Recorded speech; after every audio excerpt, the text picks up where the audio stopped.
I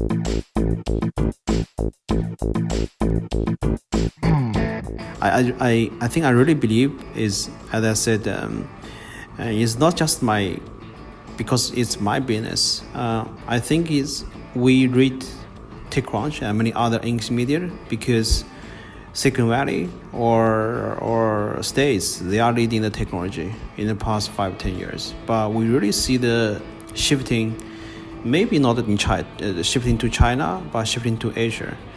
So, really TechNode or some other like Asia-focused media, I think that's for the next 10 years.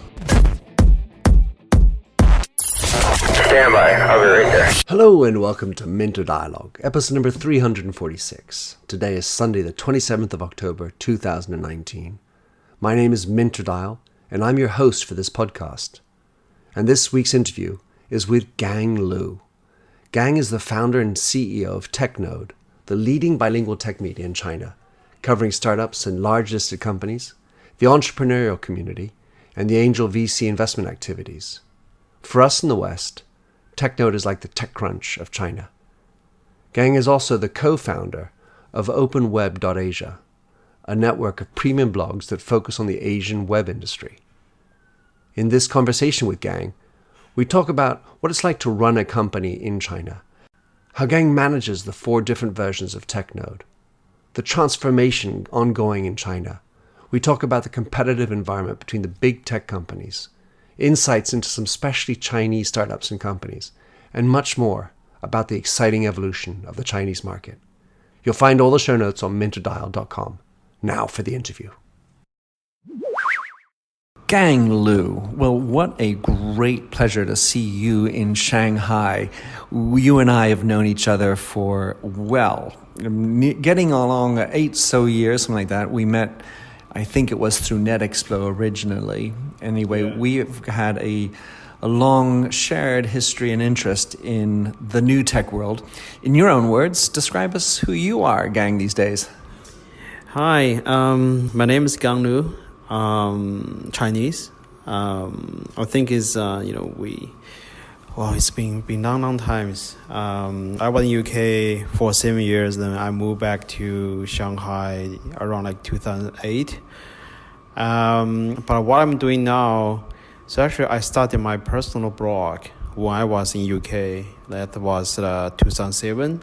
That blog is really personal. When I started, it's just because I don't really have a journalist background. I know nothing about media, but the only thing I know is the technology because I did my PhD in computer science. So 2007, I said, so maybe I can start writing something about China, but in the technology space. Then when I started writing in English, basically to tell the world what's happening in China. But still, that was my hobby. But it's been 10 years from hobby to a career. I just couldn't believe I'm still working on that. Mm-hmm. So I moved to China 2008. Then until keep my hobby for until 2012. Then I decided to turn my hobby into my career. So I set a company, TechNode, as a media company. So the company had been running for over 6 years. From one-man effort, we have over 80 people now. Congratulations. Yeah, thank you. It's a long stop journey. We're still working on that. Of course. So basically what we do is we are more like a TechCrunch, but we focus on China. So we write about, we cover the technology news, startup news happening in China. And from media, we also run technology events. We work with innovation corporates to help the corporates into the startup ecosystems. Then last year, we also opened our office in Singapore because we see more and more Chinese companies. They're going abroad, especially South Asia. They want to access the South Asia market. Mm-hmm. Even the Chinese venture capitals, they're going out of China. They're looking for the global investment. Because we are probably the only one we do bilingual. We have English version, Chinese version, so we are really connected with the global market. So that's why we decided, okay, we should do more in the global. But everything we do, like always our vision is we want to bridge the Chinese ecosystems and the global ecosystem in tech. So your TechNode is available in English and Chinese, and every article is translated? No, actually, yes, it's quite interesting. Actually, first of all, TechNode also available in Spanish and Russian. But actually, but officially, we run the Chinese version and English on our own, like by our reporters. But the Russian version and Spanish version is translated by our partners. But it's interesting because actually the content, I would say maybe 90% of the content they are different, like the Chinese and English, because first of all they're run by two teams. Secondly, why is it run by two teams? Because from the Chinese angle and from the kind of English angles, actually, if you see Chinese ecosystems, actually it's probably like kind of two different worlds. Some story is super sensitive to Chinese only, but some story maybe is just very, very common to Chinese, but is kind of inclusive or is super interesting only for English readers.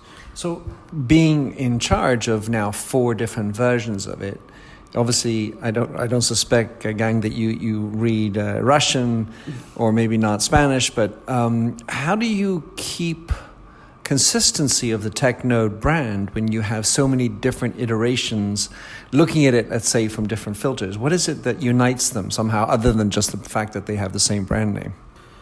Well, first of all, I think it's really hard. But I think the only, maybe the one thing I look at is, the China, because since the first day when I started TechNode, because the reason I started TechNode, so basically like the two reasons I started TechNode. The first, because I was in UK for like 7 years, like most of the English media I read about Chinese technology, I would say like it was always like two keywords. First, copycats. We copy everything from Silicon Valley, which kind of true, right? Was true for sure. Yeah, and still happening. The second is the censorship. We censor the Chinese censorship, but which was also sort of true as well. So those are two reasons kind of drove me to start, to blog on my own, because I know they were true, but I know there are much more than copycat and censorship. Sure. So that's why I decided to whatever we do, we want to kind of helping the global market to has more in-depth understanding of what happening in China.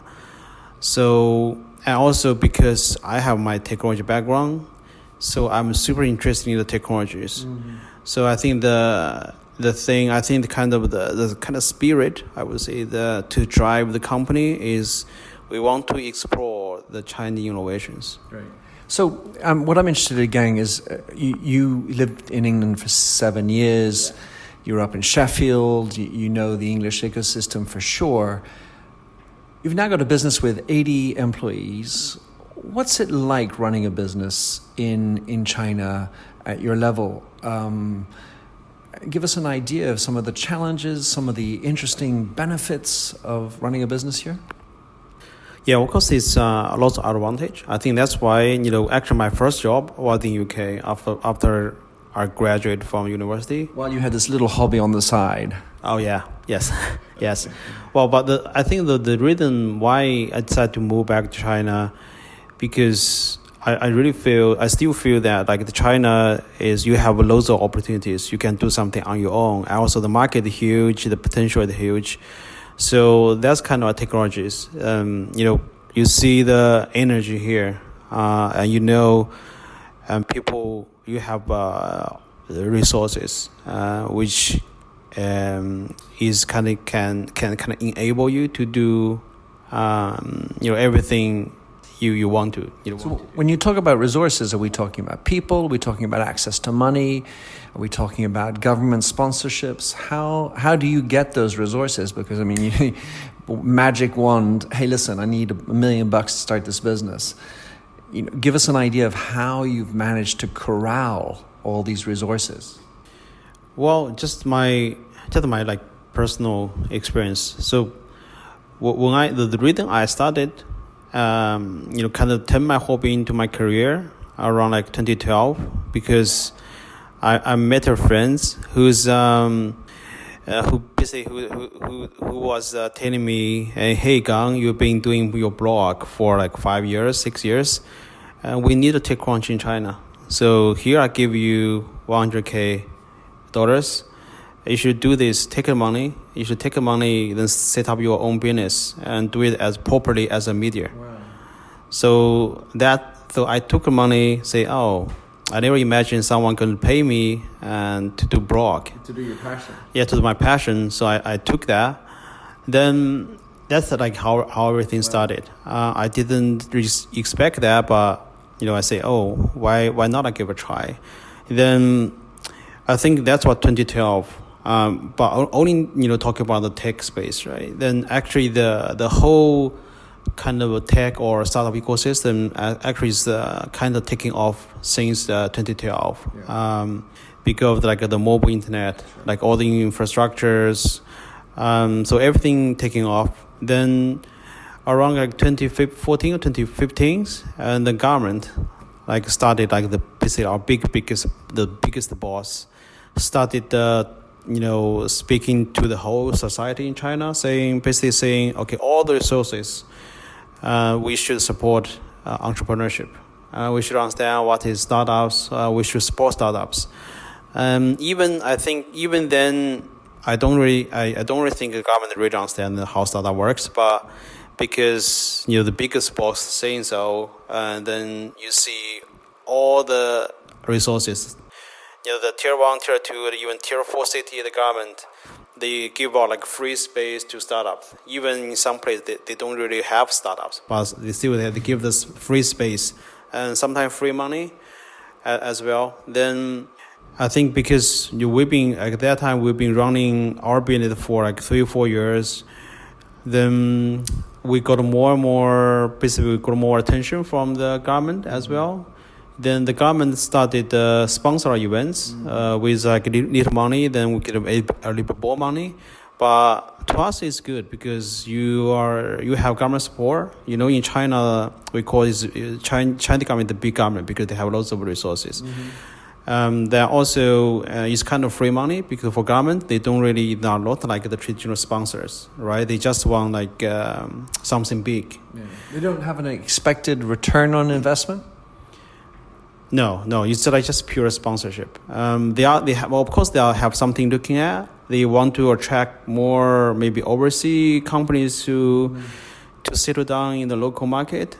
The government they want to meet the like high profile people, and maybe they can talk about like bringing their companies, or because they're looking at like tax, all the government related stuff. I think this to us is fine. Right. It seems like it's a question of identifying what's important, not really understanding why it is, or, artificial intelligence. Yeah, it's the big trend. Let's do it. Throw money at it. See what sticks. Obviously, hope that it starts to ferment, and by the will of the government, by the injection of the impulsion to say, this has got to be important, things happen. And that's a very different model than what we see in the West.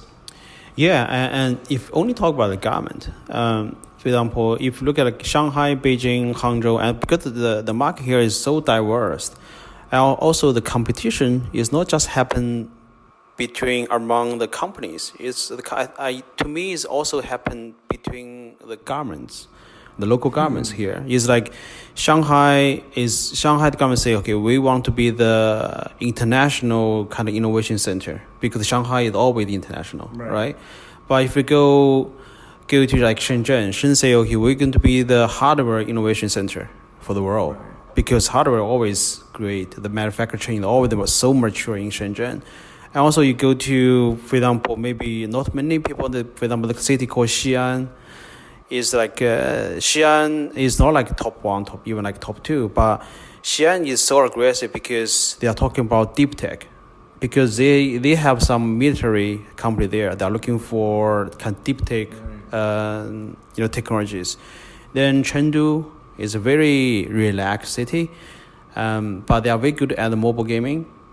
So you see, if you go like even south, and there are one city like Hailan, they are like really spend effort on the AI because they want to track more AI companies or smart transportation companies go there. So you see like all the like the tier 1 or tier 2 city, they are kind of competing with each other they want to like basically to have like a flag to telling, okay, if you do AI, come to us. I was doing, when I was in Shanghai, a conference called the Global CEOs 2019 Forum, and it was an impressive group, 1,000 people, and it was sponsored by Hongkou, which is one of the districts of Shanghai. And what was interesting there was very obviously trying to position Hongkou as being a leader within Shanghai, and how they have the 5G infrastructure, how they are driving a certain form of innovation. And so I could feel that within the governmental thing. And what's obvious also in the various conversations I've had is amongst the big companies, there's no love lost between Tencent and Baidu and Alibaba and so on. They are at each other's throats in the innovation cycle. Is that your experience? Give us a little of your understanding of how competitive these people are amongst themselves. Because we always think, it's, us versus them, whether it's the, England versus France or America versus China. But there's this intense rivalry within. Yeah, I think it's look at all sectors. I think you always see the competitions is at a different level. Even, for example, the biggest competitors in the market is Tencent and Alibaba, right? But if like 5 years ago, you actually didn't see they are competing with each other because 5 or 10 years back, Tencent is always on the kind of social entertainment. Right, Alibaba is all about like e-commerce. But if you look at what they are at now, Alibaba has the AI. Alibaba is spend millions of money into the AI business. They are reaching out to all the sectors used to only run by Tencent, right? But for Tencent, it's the same. Tencent, for example, like Alibaba is Taobao is the number one e-commerce platform in China. But look at who's number two, JD.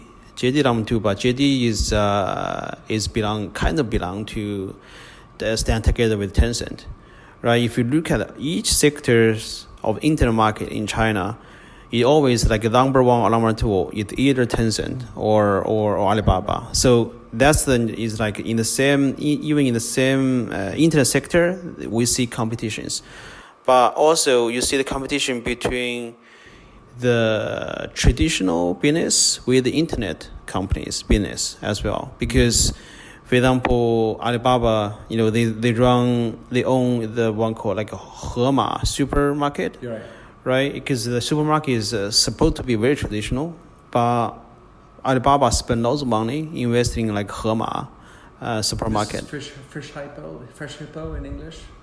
Is that the one? Yes. So then. I'm translating. Right. Okay. And also Tencent also invest another supermarket. I can't remember the name. I don't know the English name, but basically they all move into the traditional market to play against the traditional supermarket. Well, a little bit like Amazon in the States. They're trying to get into the Whole Foods. They're trying to get real old-fashioned bookstores. And do you see innovation happening in the way that they're approaching retail in this old-fashioned world? Oh yeah, yes. I think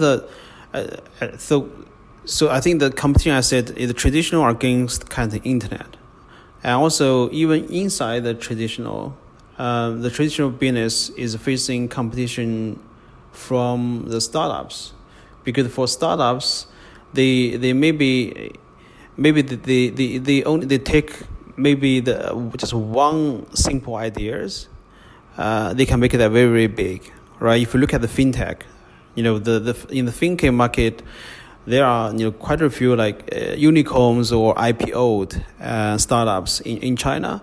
But if you look at the ideas, they do like P2P at the very beginning, very, very simple, straightforward. That is just a project, maybe for our traditional bank, right? But they are able to make that tiny idea into like IPO ideas. Mm-hmm.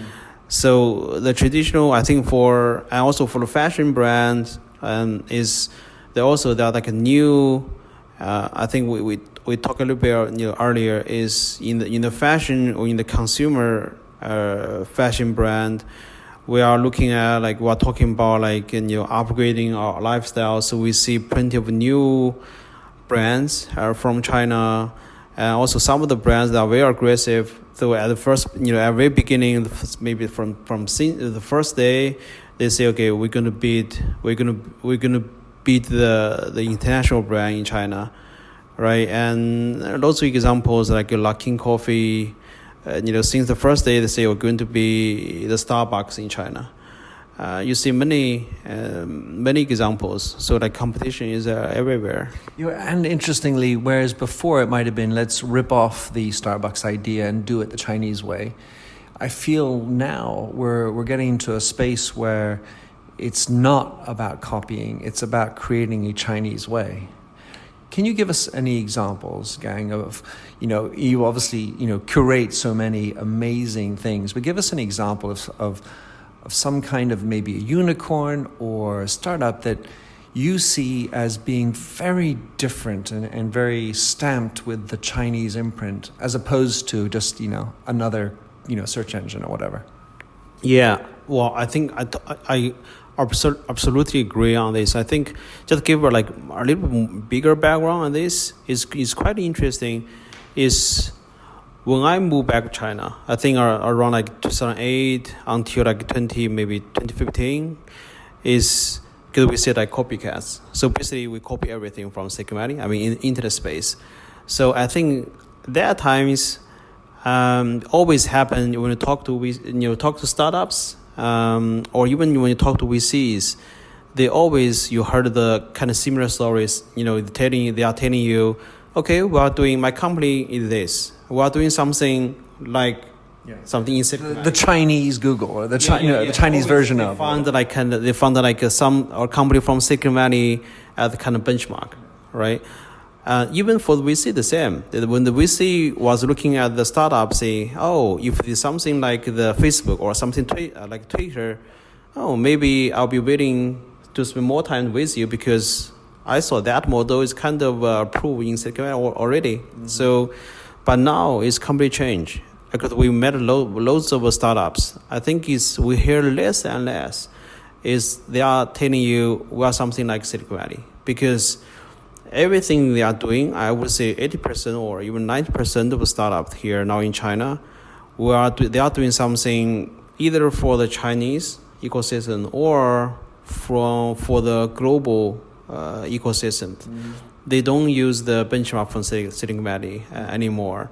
On the VC side, the same is 5 years or back. Is most of the VC in China they are USD fund, but now I think we could see more and more RMB funds. Mm-hmm. And for Chinese startup, they are willing to raise money, with the Chinese fund instead of USA fund because that will be more hassle. Mm-hmm. So I think that in general, the landscape is completely changed. The other factor, of course, within all this is the geopolitical landscape is also making a statement on that.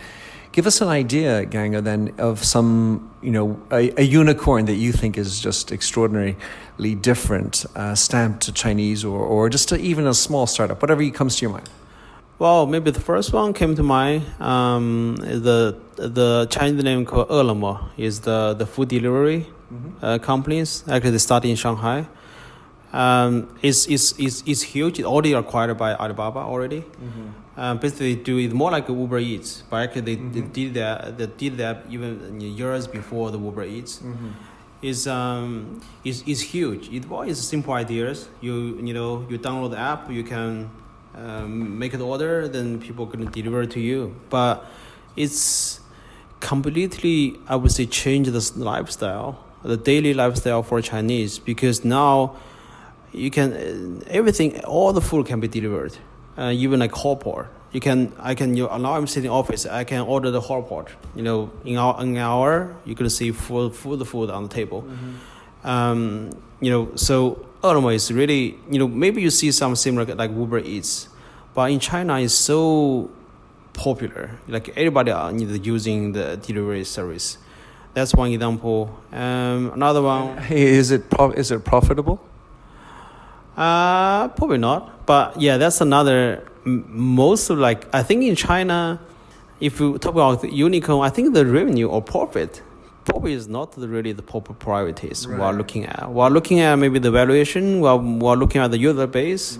Profit is come next, I think. That happened even to like a JD.com. I don't think they are profitable right now. I mean, we know the story in America, but at some level, the piper comes to play. And, we've seen that actually happening in the IPO story with WeWorks, which is, you've been burning through cash. When are you going to turn a profit? Amazon held it off thanks to Jeff Bezos. He kept the profits reined back so he could keep on developing the top line. But at some level, shareholders are going to say, where's my part of the business? As long as the shareholder price keeps rising, of course, I'm not going to complain. But somewhere along the lines, you have to turn a profit, I suspect. There's not even a Chinese way of turning around that one. Yeah, I think it's, of course, we're looking at the profit. But now in China, maybe at this stage, because I think it's controversial, because in China, even we see in the past 5 years, we see quite a few they went to IPOs. I would say that maybe many of them they are not profitable till now. But I think that's something I think we always see the Chinese media kind of discussing on that is we have population. So that's why we can kind of rely on the hedge counts, the user base. And for now, if you can establish a business, even still billion money, but you have several hundred millions of users, that's really something. Then we are looking at maybe one day, now it's free, but maybe if I can charge $1 per person per user, several hundred million is still a lot of money. I think that's kind of basic logic we are using, and for now. But on the other side, is I think more and more we are getting more and more clear. Is we know even we have a population, but one day we are not going to. Well, I think the advantage brought it by the population is getting less and less. So if we really compare the internet market with the Silicon Valley, for example, Silicon Valley is still better in the technologies. So I think for long terms, we start to understand, and we all know technology will be the future kind of driven power instead of the populations. So that's why in the past 2 or 3 years, you see company like DJI. You see Huawei getting more and more stronger. You see several other companies, and even VC size, they are more willing. For example, I met a VC last week.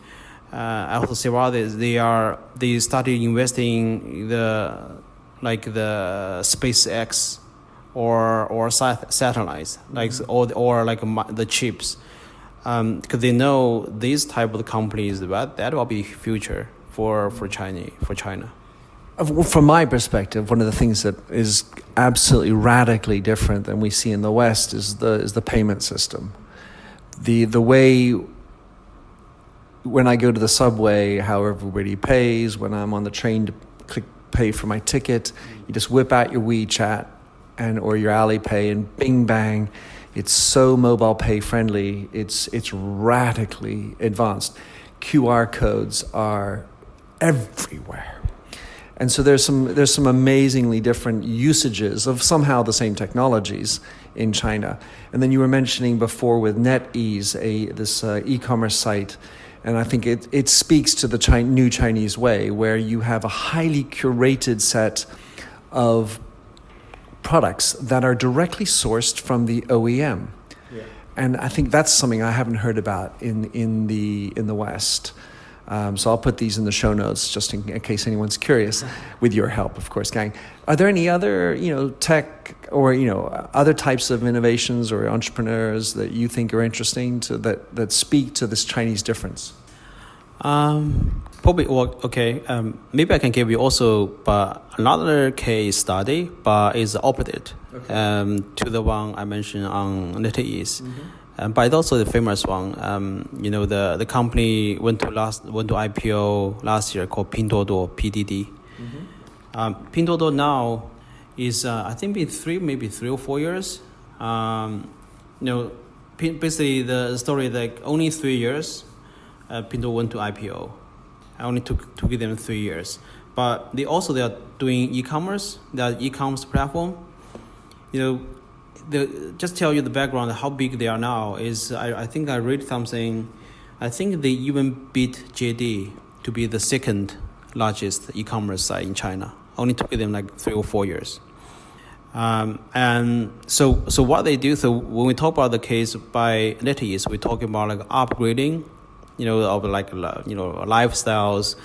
So basically that means like you spend you for tier 1 or tier 2 city, the people is willing to pay a little bit more money, but they want something unique. They are more looking, not just looking at the price, they are also looking at the design, the user experience, so all this like upgrading lifestyle. But for Pinduoduo, that's the opposite case. We are talking about like a downgrading, I would say, because they are targeted at the very beginning.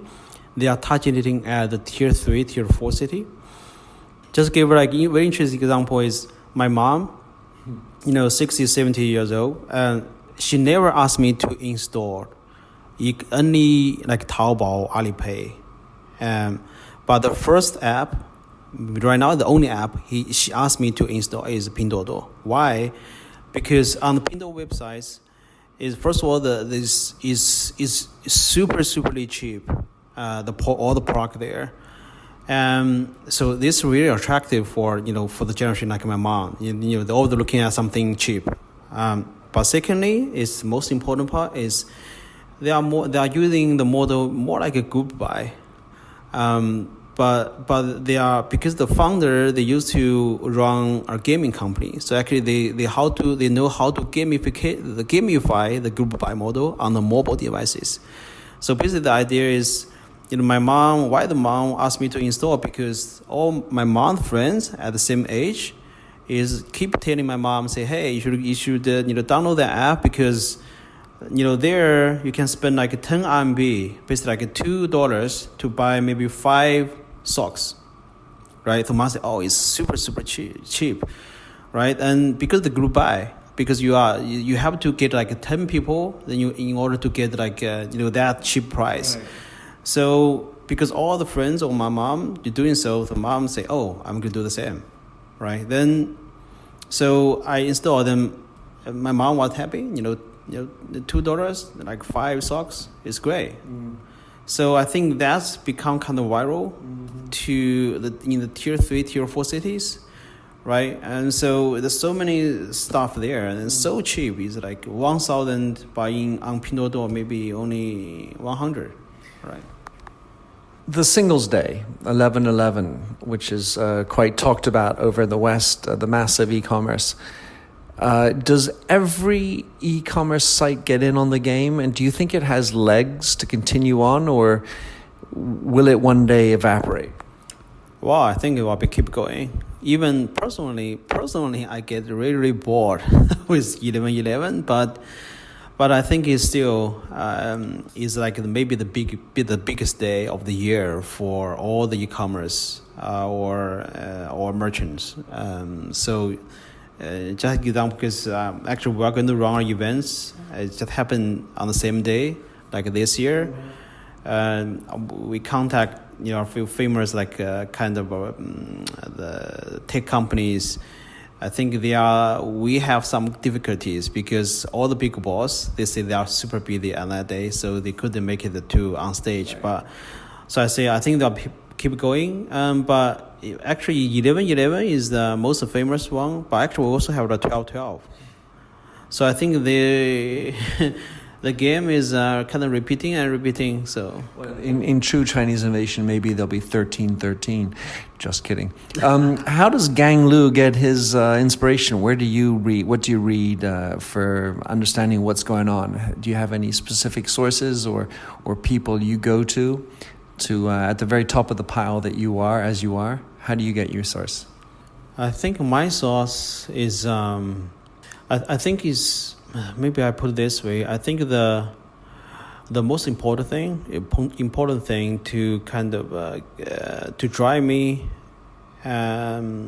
doing what we are doing now is the startups or the startup spirit or the entrepreneurship. So I think all my kind of so I love to talk to all the ecosystem people, entrepreneurs or even VCs.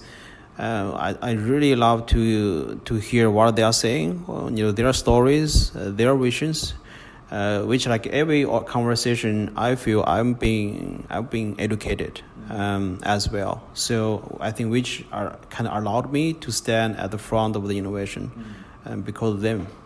That makes total sense, Gang. So how can someone follow you, track you down, read what you're up to? What are the best ways to understand more about what's going on in China? Of course, read TechNode.com. Yeah, please. So I think I really believe is, as I said, it's not just because it's my business. I think we read TechCrunch and many other English media because Silicon Valley or states, they are leading the technology in the past 5-10 years. But we really see the shifting, maybe not in China, shifting to China, but shifting to Asia.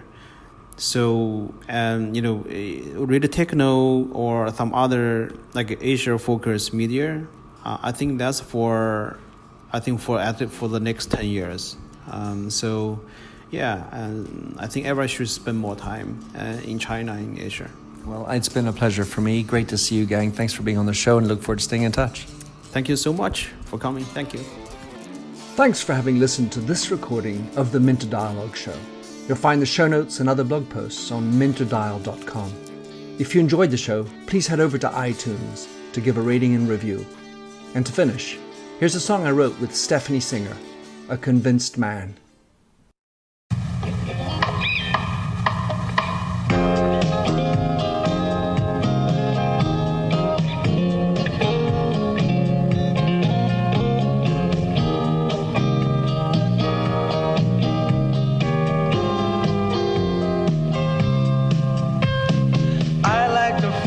Stranger tucked around me, precipitating the danger. To feel free, trust is the reason. Still, I won't toe the line. I sit here passively, hope for your respect, anticipating the thrill of your intellect. Maybe I tell myself there's no use in me lying. I'm a convinced man, building an urge. I'm a convinced man, to live and die submerged. A convinced man, in the arms of a woman. I'm a convinced man, challenge my fate. I'm a convinced man, competition's innate. A convinced man, in the arms of a woman. Despise revenges and struggle to see. Live for the challenge so life's not incomplete. What's wrong with challenge? I know soon we all die. I like the feel of a stranger tucked around me, precipitating the danger. To feel free, trust in my reason, and let me show you why.